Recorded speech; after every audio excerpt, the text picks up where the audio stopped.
শুধু দর্শকবিন্দু, আজ 6 জানুয়ারি 2026। চলুন দেখে নেওয়া যাক আজকের আবহাওয়া কেমন থাকছে। আবহাওয়া দপ্তর জানাচ্ছে আগামীকাল আরও নামবে তাপমাত্রা। আজ মঙ্গলবার মৌসুমী শীতলতম দিন হিসাবে গণনা করা হয়েছে।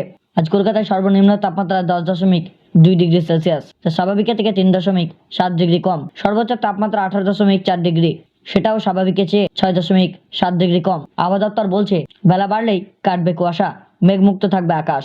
কলকাতা সহ রাজ্য জুড়ে কনকনে ঠান্ডার অনুভূত হচ্ছে। আবহাওয়া দপ্তরের হিসাব বলছে সোমবার থেকে ফের কমতে শুরু করলো তাপমাত্রা। পরবর্তী 2 থেকে 3 দিনের মধ্যে আরো 2 ডিগ্রি তাপমাত্রা কমে যাওয়ার সম্ভাবনা রয়েছে। উত্তরবঙ্গ থেকে দক্ষিণবঙ্গ সর্বত্রই পারদ নামতে শুরু করছে। শীতে কাঁপছে উত্তরবঙ্গ। পশ্চিমাঞ্চলের জেলাগুলিতে হাড় কাঁপানো ঠান্ডা। সকাল থেকেই জেলায় বিভিন্ন জায়গায় কুয়াশাচ্ছন্ন থাকছে। উত্তরবঙ্গের পাহাড়ি জেলায় দার্জিলিং সহ 3 জেলায় বৃষ্টির পূর্বাভাস রয়েছে। বৃষ্টি হতে পারে দার্জিলিং, কালিম্পং এবং জলপাইগুড়ি জেলাতে।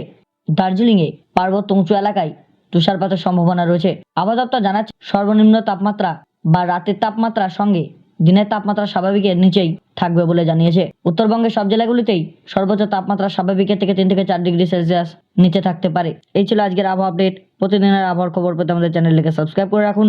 ধন্যবাদ।